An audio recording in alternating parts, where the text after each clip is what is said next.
안녕하십니까. 북한이 미국의 핵추진 항공모함 로널드 레이건호가 동원된 한미 연합훈련에 대응해서 포병과 비행대들의 합동타격 훈련을 실시했습니다. 북한 노동당 기관지 노동신문은 조선인민군 전선 장거리 포병 9분대들과 공군 비행대들의 화력 타격 훈련이 10월 6일과 8일에 진행됐다고 보도했습니다. 북한이 지난 9월 말부터 발사 지점과 비행 거리, 고도를 다양하게 바꿔가며 이틀에 한 번꼴로 발사한 탄도미사일은 전술 핵탄두 탑재가 가능한 것으로 분석됐습니다. 이는 김정은이 최근 선포한 핵무장 법조해를 위한 후속 조치를 치밀한 계획에 따라 밟아가고 있다는 것을 과시한 것으로 보입니다. 김정은은 미국 도널드 트럼프 행정부 때 문재인의 중재로 핵협상에 나섰습니다. 그러나 2018년 베트남 하노이 회담 결렬을 기점으로 대화는 없다고 못을 박았습니다.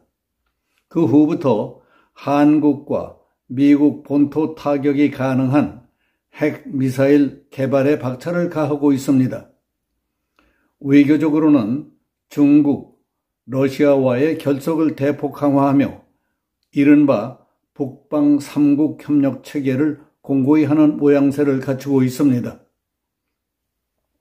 북한 조선중앙통신은 노동당 창건 77주년인 10일 김정은이 최근 진행된 인민군 전술 핵 운용부대 군사훈련을 직접 지도했다며 관련 사진들도 공개했습니다. 이는 지난달 25일부터 보름 동안 7차례 발사한 탄도미사일에 전술 핵 탑재가 가능하다는 것을 과시하면서 한국에 대한 핵 위협을 노골적으로 드러낸 것으로 분석됩니다. 북한 주장대로 북한판 이스칸데르 KN-23, 북한판 에이테컴스 KN-24, 초대형 방사포 KN-25 등 신종 단거리 탄도미사일 3종 세트와 미니 잠수함 발사 탄도미사일 SLBM에 모두 소형 전술 핵탄두를 탑재해서 실전 운영한다면 한국과 미국의 대북 미사일 요격 체계 보강을 서둘러야 한다는 지적이 나오고 있습니다. 김정은은 북한군 전술핵 운용부대 등의 군사훈련을 지도하며 적들과 대화할 내용도 없고 그럴 필요성도 느끼지 않는다고 말했습니다. 김정은은 지난 9월 25일부터 10월 9일까지 인민군 전술핵 운용부대, 장거리 포병부대, 공군 비행대 훈련에 참석한 자리에서 이같이 말했다고 조선중앙통신이 보도했습니다. 북한은 이번 훈련을 전술 핵탄두 탑재를 모의한 탄도미사일 발사 훈련이라고 설명했습니다. 30일째 행적이 공개되지 않던 김정은은 9월 25일부터 보름간 이어진 전술 핵 운용부대의 훈련을 모두 참관하며 직접 전술 핵부대의 실전 운영 태세를 점검한 것도 핵 위협 극대화를 노린 것이라는 분석이 나오고 있습니다. 북한 관영 매체가 공개한 훈련 사진을 보면은 KN-23, KN-25, 중거리 탄도미사일 IRBM, 화성 12형 개량형, 미니 SLBM 등이 동원되어 있습니다. 이 문제와 관련해서 미국의 안보 분석가들은 북한이 핵무기 개발에서 승리했다. 미국은 북한에 대해 핵무기를 포기하도록 설득하는 노력에서 실패한 것을 인정하고 그 대신 위기 감소와 군축 조치에 주력해야 한다고 영국 파이낸셜 타임스지가 보도했습니다.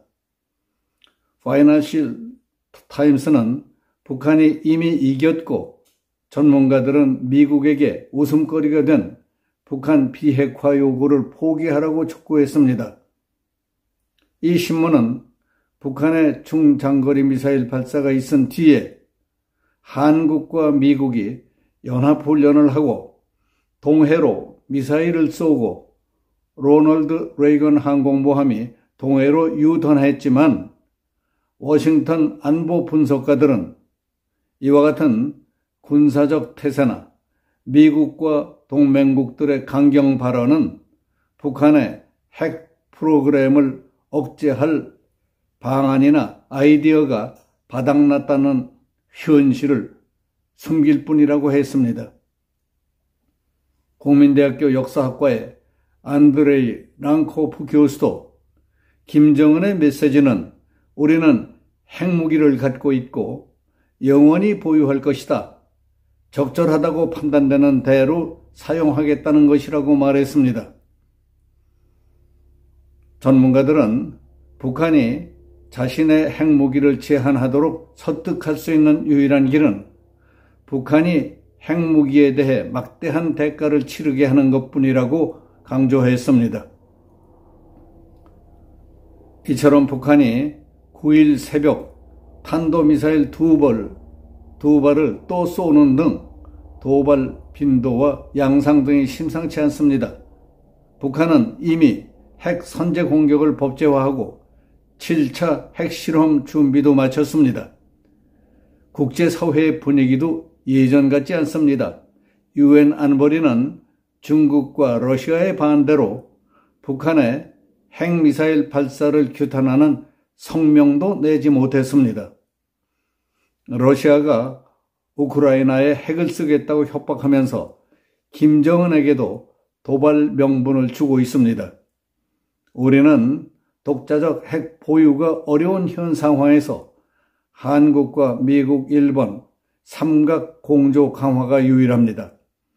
윤석열 대통령도 북한의 핵미사일 위협에 한미동맹은 물론 한미일 3자 안보 협력을 더욱 강화해 나가겠다고 말했습니다.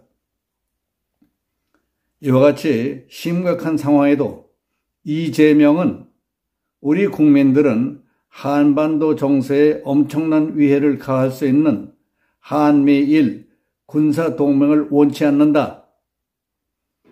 정부는 한미일 합동군사훈련에 대해 명백하게 사과하고 다시는 이런 훈련을 하지 않겠다고 약속해야 한다고 말했습니다. 이게 제정신입니까? 여야를 초월해서 국가적 어려움을 풀자는 것이 아니라 오히려 한미일 합동훈련을 파기하고 이적 행위를 하자고 부르짖는 당대표와 거기 동조해 매일 헐뜯고 악선전만 정당이 국회 제1당입니다. 이래가지고서야 오래 가겠습니까? 그런 것들은 국가와 국민을 생각하고 고심하는 정치인도 아니고 정책으로 설득시키며 경쟁하는 정당이라고 할 수도 없는 것입니다. 나라가 망하든 국민이 죽든 살든 무조건 반대를 위한 반대만 한다면은 전 국민이 똘똘 뭉쳐 물리쳐야 할 적의 무리와 다를 게 무엇이겠습니까? 민주당은 이 나라를 위해 지금 우리는 무엇을 어쩌자는 겁니까? 민주당, 당신들의 진짜 정체는 도대체 무엇입니까? 여기서 마치겠습니다. 감사합니다.